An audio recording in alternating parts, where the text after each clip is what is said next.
So, despite the calls from some, Ruben Amorim remains committed to the task at hand ahead of another fixture against a London outfit.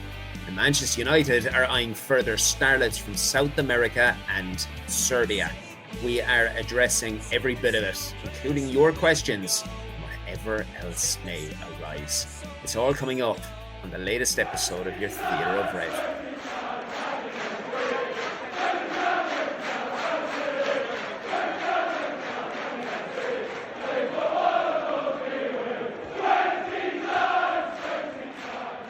I think it is fair to say it has been a good week on the field for Manchester United, people. Our under-18s ran out comprehensive 4-0 winners against Wolves, maintaining a perfect start to their Premier League campaign, having won all 5 while scoring 15 and conceding none. The women earned a commendable draw against Arsenal the following day, maintaining their unbeaten start to the season with 2 wins and a draw from 3. They, of course, occupy second place in the table behind Chelsea, following confirmation of progression in the Champions League. And then our under-21s left it late against Athletic Club in the Premier League International Cup. They ultimately won that 2-1 after collecting the same scoreline against Liverpool at the weekend. And they too hold a 100% record in the Premier League too. Now, it does not take an intellectual or some sort of a football connoisseur to appreciate that something good is occurring behind the scenes in Manchester. Morale is very high throughout every single team, and there is some semblance of growth there. Now, the valuable 3 points earned in the latest outing against Chelsea, before even setting sights on a trip to Brentford, we spoke with a number of supporters to gain their interpretation of the state of play at Old Trafford and just how they felt about Ruben Amorim. The results of this were published on the Theatre of Red website on Wednesday, and they returned what I suppose you could say is the expected result, essentially mirroring much of what we see on social media. From a pool of over 100 responses, approximately 60%, in around, give or take, they were in favour of supporting the manager. And at the same time, the remainder have seen enough. They feel the man is out of his depth, and some even went as far as craving for the return of Erik ten Hag, if you can believe that. Now, I am all for supporting the opinions of every single supporter. I'm no different to any one of you, and I always welcome each of you to submit your thoughts to editor@theatre-of-red.com or across our social media platforms, because I'm very interested in listening to every single one of them. And as always, we will do our best to respond to them individually or discuss them here, and just as I'm going to do now, because one of the individuals who got in touch, a man by the name of Charlie Redmond, and he is from Mablethorpe, has asked me to explain why I believe Amorim should remain as head coach, considering everything that has been and gone during his tenure. As always, firstly, it was super to chat with you, Charlie. It really was. I enjoyed it. I will try to keep this as concise and informative as possible without going overboard or OTT. Before I speak about the manager, I need to address this continuous social behaviour of an immediate online onslaught, like minutes after an unfavourable result. I didn't think that I would have to express this, but you cannot decide a manager's fate based on one game, win, lose or draw, if you were to take Amorim's tenure as a whole, without context and solely focusing on the results of his 48 games in charge. I mean, it would be nearly impossible to make a case for a man with a 37.5% win ratio, and I will not dispute that in any way. When you broaden the statement, I think it is somewhat foolhardy to ignore the fact that all of the eggs were put in the Europa League basket. And that inevitably led to an 8-game winless period in the Premier League that came between the start of April and in around halfway through May. I know that plan went spectacularly wrong, and that is a definite downer on Amorim here. But I do retain a certain level of confidence that those results would have differed had Bilbao not been prioritised. And for me, that somewhat dilutes the conversation about this ratio. I'm never going to base my thought process about his suitability on those numbers, because my reasoning behind wanting the man to stay stems from 2 avenues. Firstly, whether right or wrong, I want the club to stick to a plan and to attempt to achieve what they set out to do. Because for me, chopping and changing managers so frequently without the correct internal platform for success, I mean, it's going to lead to a never-ending conveyor of disappointment for the fan base. When I look at the manager, the football, and what we are seeing develop, I try to look past this jaded conversation about his formation and instead reconcile two different concepts. We are all aware as of now of the improvements in the attacking philosophies. All you have to do is look at the ever-growing list of metrics that highlight the growth within the team. I have no intention of listing these now, but that leads me to the bigger problem that causes so much trouble, and that is the fragility of the squad and the necessity for momentum. Because with every game that passes by without a win or consecutive wins, not only are you and I scared a little bit more, but the players too are wounded by an inability to live up to the men who have solidified this football team as the worldwide name that it is today. That isn't just the memories of last season's dismal campaign. That is the result of nearly 2 decades of mismanagement, of perennial disappointments and scars from previous regimes, and the prospect of being labelled a failure.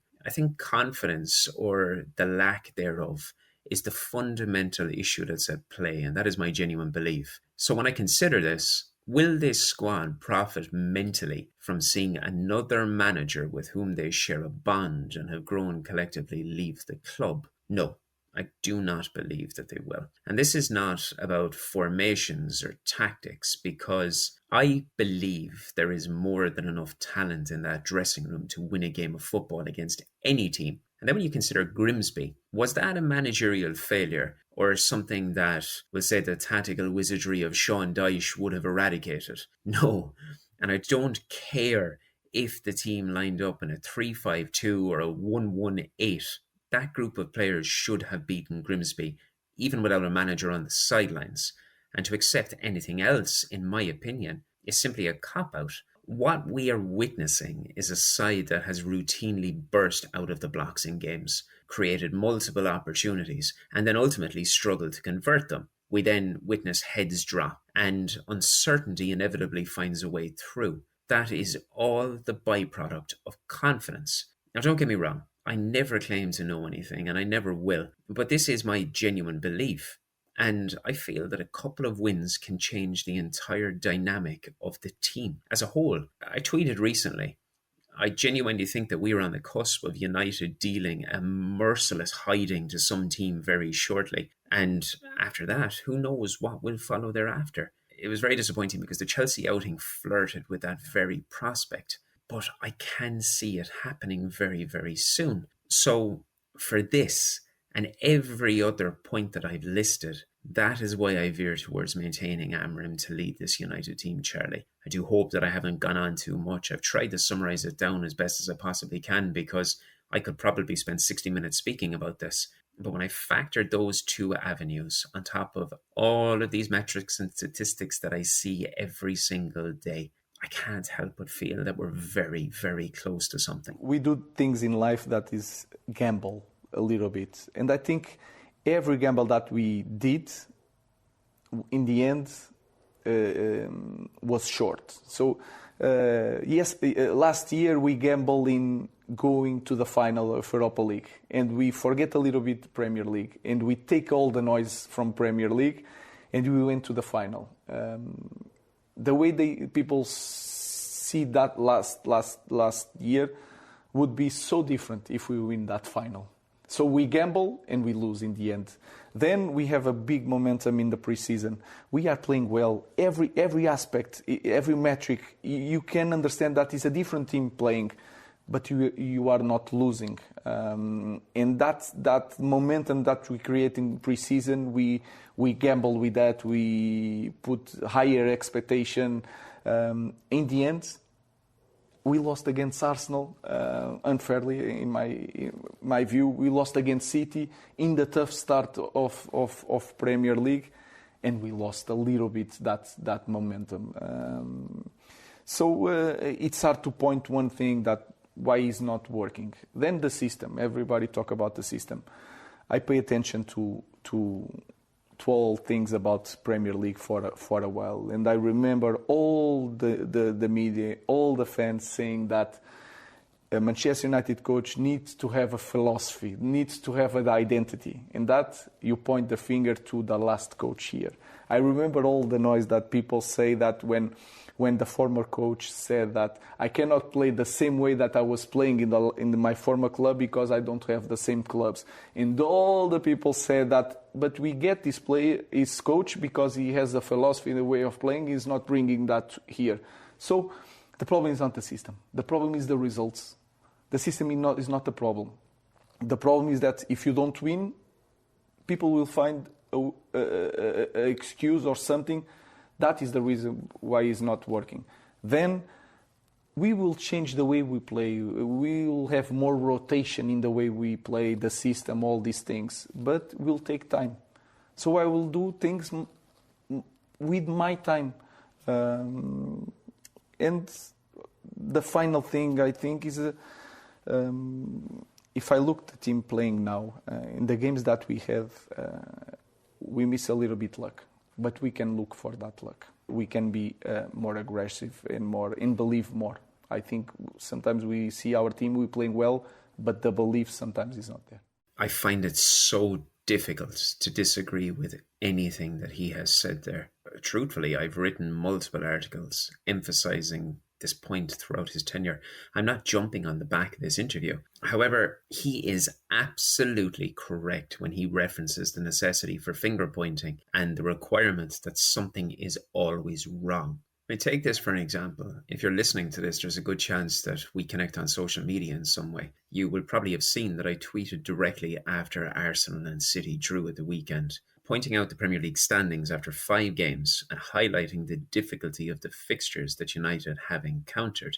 Expectedly, it gained a lot of attention across various platforms, with many people opening their eyes, if you will, to the fact that the side is only 3 points off Arsenal in second place, while sitting level with City and a point behind Chelsea. Although many opted to look at things positively, there was a cohort of people that decided to turn the information on its head and instead continued down the road of negativity, pointing out as many downsides as possible. With respect, and I say this with complete respect, if you are listening now and you were one of those who did go down that rabbit hole, why do you feel the need to do this? I can't help but ask that, because if you are truly a Manchester United supporter, what benefit do you think this offers to the fan base and the players, who will undoubtedly read various social posts about them as well? Don't forget that. I can't help but feel that it offers nothing. The team went out and they beat Chelsea largely comfortably. We saw an absolutely domineering first half. We saw a second half where United willingly gave the ball to Chelsea, and all they managed to do was create one opportunity on goal. This is a side that the media has let us know on a regular basis are the champions of the world, and Manchester United dealt with them in their own manner. And instead of acknowledging that, people just chose to remain downbeat. I'm sorry, I just find it bizarre. I just see no logic in it whatsoever. Nevertheless, United officials remain supportive of the man, his ideals, and the underlying data that supports his claims this season. I mean, that much is abundantly clear to the dogs on the street, whether or not you want to accept it. And despite all of the doom and gloom that some continue to harvest, the allure of Manchester United remains a global draw. We see this with news that the club agreed on a deal to sign 17-year-old Christian Orozco. This is a youngster who has represented Colombia up to the under-17 level. He was part of the side that reached the final of the most recent South American under-17 championships in the summer, where Colombia eventually lost to Brazil in the final on penalties. This is a young teenager, a midfielder who plays his domestic football in the Colombian top flight. And somewhat excitingly for me, it's something that I've wrote about in recent weeks. The deal represents another example of the club's growing desire to attack the South American market. And that obviously came after luring in Diego Leon during the summer. But as we exclusively revealed during the week, scouts also have eyes across Europe. And they've been impressed with 2 of Serbia's most talented young names, in Ognen Ogrsic and Jovan Milosevic. This is a pair that both play for perennial top-tier contenders FK Partizan, obviously the great rivals of Red Star. And although Milosevic is contracted to Bundesliga outfit VfB Stuttgart, United admire a lot of what they have seen from him this season.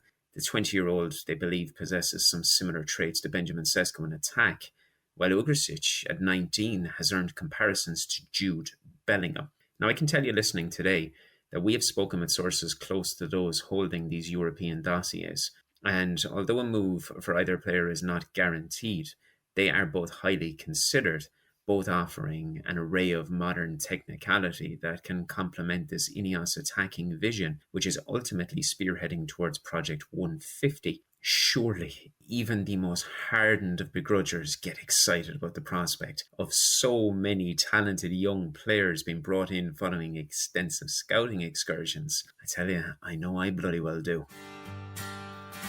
Those days of skipping school and football in the park, lads chasing all the girls, then heading home for dark. Those days, my friend, Unless you have been living under quite a large rock, you'll have heard of the wonderful Red news. Although times have changed in the world of football, I share the guys' belief that there is a place for a fanzine that holds one of the dearest places in Red hearts. Now, if you've already subscribed for the upcoming season, this isn't for you. It's for the person who's been humming and hawing about the prospect of getting involved. If you're in the UK, a sub is just £45.50 print for the year. And if you're overseas, a PDF sub is only £28 for the entire year. Furthermore, as we are so close with the guys, they've offered you a unique opportunity to try out the PDF format with a free copy, just to see if it's for you.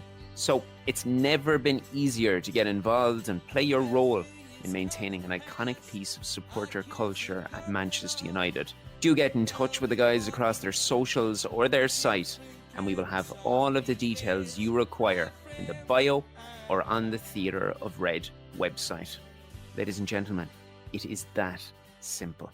And that leads us to the weekend. Now, admittedly, Brentford have undergone quite a bit of change during the summer, losing out on their attacking line and notably their manager. But as we are all too aware, there is no such thing as a given in the Premier League. For me, the allure of back-to-back wins ahead of the arrival of Sunderland offers the potential for an invaluable shot of momentum in the Northwest. And I can't help but feel that we are now entering into the critical moment of Ruben Amorim's tenure in Manchester. Param Subramanian, whom many of you know from his articles with the Theatre of Red. If you haven't read up on them, be sure and do, because he's an exceptionally talented writer. He's entering into the market and trying to enhance his footprint, and what he's doing is really, really good. But he's raised quite a good question. It's an interesting question ahead of the game, and it's going to cause a lot of debate, as it generally does. Casemiro's suspension presents Amorim with a situation of potentially starting with Kobbie Mainoo alongside Bruno Fernandes as a relatively more attacking midfield setup, or with Manuel Ugarte with a view to prioritising cover for the back three. He stated that although Brentford haven't had the best start to this season, that attack might just be a better form of defence with Kobbie over Ugarte. And Pram wanted to know how I think Amorim would approach this particular situation. So, from the outside, you can look at the table and see a Brentford side that are struggling for continuity under Keith Andrews. They're sitting in 17th place with 4 points from 5 games played. So you look at that just as a whole, it looks pretty bleak. But, as is also the case with United and every other team, that is a small sample size to gauge an opinion on. They have lost to Nottingham Forest, they've lost to Sunderland, and they've lost to Fulham.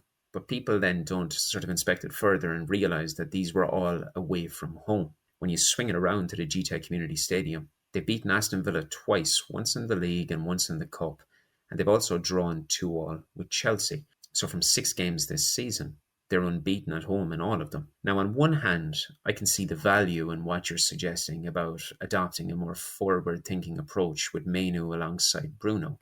And that's given the rigid nature of Andrews' 5 at the back, with Jordan Henderson in a midfield 3. It likely will present that all too familiar sight of low blocks, God I hate them, endless possession, and a struggle to create opportunities. But then on the other hand, you consider the likes of Thiago and Shade on the break and the inevitability of the damage that they can cause when United have 8 or 9 players high up the field trying to get a goal. I would probably look at this in a sense of as much pragmatism as I can, perhaps. I referenced that I believe United can deal out a mauling of a side very, very shortly. But I don't see that being the case against a defensive wall in Brentford in their own ground. And furthermore, the importance of picking up 3 points far outweighs the desire for a beautiful display of attacking brilliance. For me, anyways, I don't know how you feel about it. Given that I think we will see Sesko, Cunha, and Mbumo all start their first game as a trio, alongside Ahmad, Dorgu, and Bruno in the starting 11. That's 6 players. I think we have enough attacking threat without potentially exposing ourselves on the road without a defensively minded player in the midfield. Now, I'm fully aware that opens the conversation about Menu and playing time for the boy. Now, as I've stressed for some time, I love Gobby and I want him to sign a lifetime contract. But that doesn't mean that I'm jumping on this bandwagon of insisting that he is granted Premier League starts immediately. Reports of his intentions to make himself undroppable in training, that is exactly what I had hoped we would see from him at this stage. And I love the fact that he is doing so, because there's other players that we've seen leave the club and they've just thrown their rattles out of the pram when things don't go their way. Still, all of that said, I do believe that we will see a midfield pairing of Bruno and Ugarte at the weekend. But Cobby should get ample time to offer another showing of his quality with 30 or so minutes to play. And each one of these cameos can enhance his footprint as an inevitable weekly starter in the first team. I have to go further on this because for me, the biggest question is whether we see Harry Maguire come in from the start to nullify the long throw that Brentford will inevitably deploy in this game. I can't help but feel that himself and De Ligt will be crucial starters on the day, and that then leads to who will partner them at the back. Is it going to be Mazraoui, who I don't believe was visible in Thursday morning sessions, and then you're looking towards Shaw or Yoro or even Aidan Heaven. Either way, I believe that we have a magnificent opportunity to build momentum over the coming week. And that's with 2 fixtures before an international break and then that inevitable trip to Anfield. And on that, I shall say goodbye to you all for another week. I know this seems like I was only speaking to you yesterday, given the little hiccup I had last week, but the support that we're receiving on Spotify and Apple, it is absolutely wonderful to see. It is greatly appreciated, genuinely, because it makes all of these episodes worthwhile.